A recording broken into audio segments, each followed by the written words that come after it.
health authorities have activated their most serious response level after an outbreak of a new type of viral pneumonia in central China. Another devastating number, John. 3,839,000 people filed for unemployment benefits for the very first time. And then I see the disinfectant where it knocks it out in a minute, 1 minute. And is there a way we can do something like that by injection? Government relief and legal protections are running out for millions of out-of-work Americans.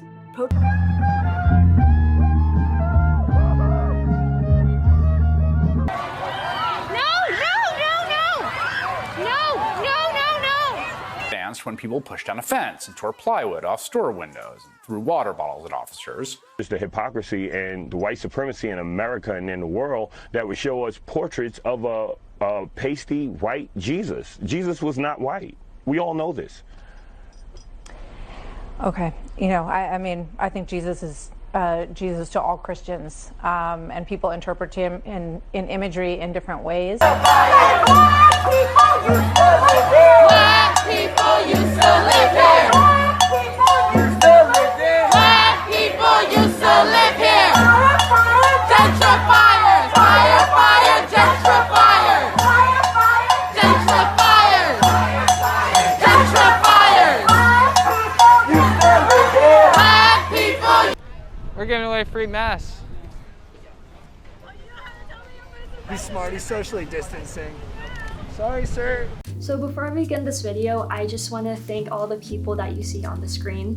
These are people who have listened to me, who have spoken to me, and who even challenged me in my own beliefs. And second of all, to say that 2020 is a shit show is a complete understatement. At this moment, we have COVID-19, which has been affecting millions of lives globally. In America, we have an unemployment crisis, we have a housing issue, we just had a hurricane, and now we have wildfires. America was not prepared for the pandemic whatsoever. We were behind on resources. At this point, a lot of citizens are very fed up with the systemic racism that has always been rooted in America, and we have a presidential election coming up in November.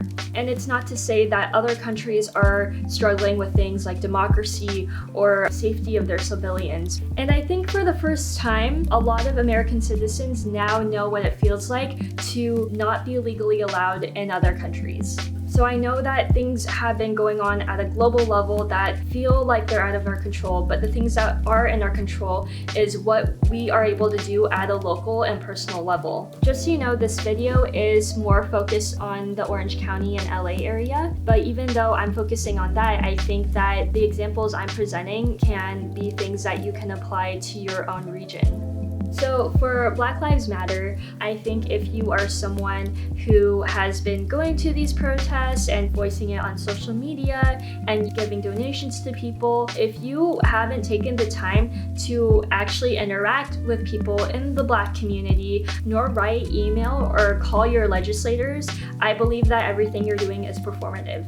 That should be the baseline of what you're doing. So I am gonna link a list on Wikipedia of all the victims that have been affected by police brutality, and you can do your research and find out who the legislators are within that community and reach out to them. I just want to be clear to you that you can still have a wife that is Asian or Latino or Black or whatever, and you could still be a bigot. So honestly, if that's your scapegoat for not getting involved or getting defensive, shut the fuck up. I really implore you to look at the LADA debates that have been going on. There are 2 on YouTube. There was one recently, and there are millions of people in LA. There have only been a few people that have been watching these debates. So it's very crucial that you watch it and be aware of how significant this election is. Hotels in LA are vacant. It's sad that that vacancy could be used to house the homeless,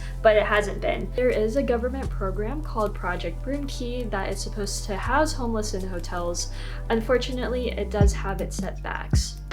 Thankfully, there are other volunteer programs and affordable housing projects that you can research and donate to. Some of the developers that I feel should be held accountable for gentrification, one is Foresight, which has been gentrifying around the Virgil neighborhood. Another one is the Runyon Group. So the Runyon Group had opened this really ritzy place called The Row in downtown LA, and from the looks of it, some people might think that it's like clean minimalism and modern, but to me, it's so sterile. And it's also, when you look at it in contrast to Skid Row, I think that to me it's like disgusting because no one around that area can actually afford to shop there. Many stores have closed down because it's just been so inaccessible.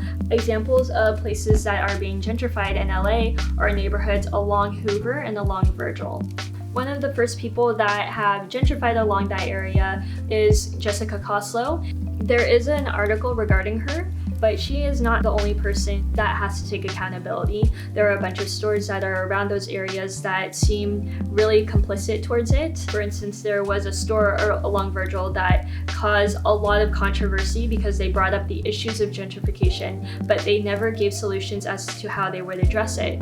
And so I took the time to speak to the business owners, and I had to explain to them that even though they were doing things like giving donations out and helping out elementary schools, that doesn't get to the root of the problem. I was really surprised how it didn't occur to them that they had the power and the privilege to speak to their landlords and to speak to developers around the area and publicly state that they do not support them, that they support properties and retail spaces that are vacant at this moment to be reserved for BIPOC within the community and to keep it at below market price. Like, it never occurred to them that they had the power to do that and that they should do that. I wrote to Foresight. Unfortunately, I got a very vague response from them, but I think that I definitely encourage the people of LA to reach out to them. You as a citizen, you have the power to not only write to your legislators, I think you need to be vocal towards the businesses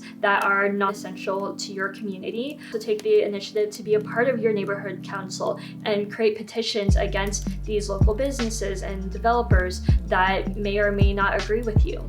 A neighborhood that's already been doing that is Little Tokyo. They were able to get investors to buy up property and only give property to people that they deemed as essential, that gives back to the neighborhood, and to keep things at a market price. It's really important to choose the types of businesses that we support, especially in the food industry. I am going to link a Google Doc of all the Black-owned restaurants in LA. The ones that I've been to that I can recommend is Industry Jazz and Cafe, Stuff I Eat, and the Hot and Cool Cafe. So LA Taco has been around for years, and what I like about them is that they really help amplify local businesses that serve the community. So Joe Rosenthal is interesting because his day job has nothing to do with food. He is a researcher and he does food journalism as a hobby. He was one of the few people that have exposed Jessica Koslow, but he has exposed other forms of systemic racism in food media, such as like Condé Nast, Bon Appetit. He is definitely someone that is using their white privilege for the betterment of other people. Another show regarding food that you should consider watching is Taste of a Nation. All their episodes are great, and I think the one that stuck out to me is regarding Indigenous culture and the importance of food sovereignty.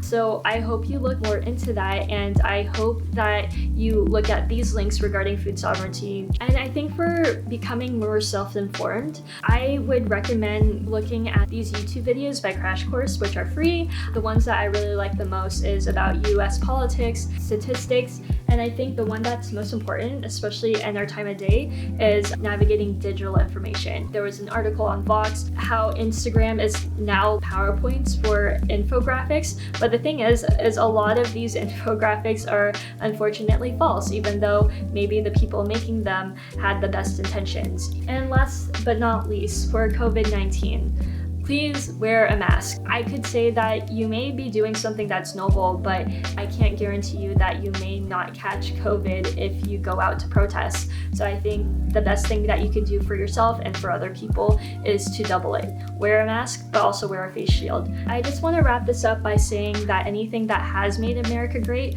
was not because of any politician. It wasn't because of our government. It was because of you, the people. If you look back to things like slavery, release of the Chinese Exclusion Act, to civil rights, protesting against the Vietnam War, and fighting for gay marriage, it was because communities came together and they put in the work when the government didn't. I think emotionally it's just hard to be present when everything going on in current events is so emotionally draining, but I appreciate you sticking through, and thanks for watching.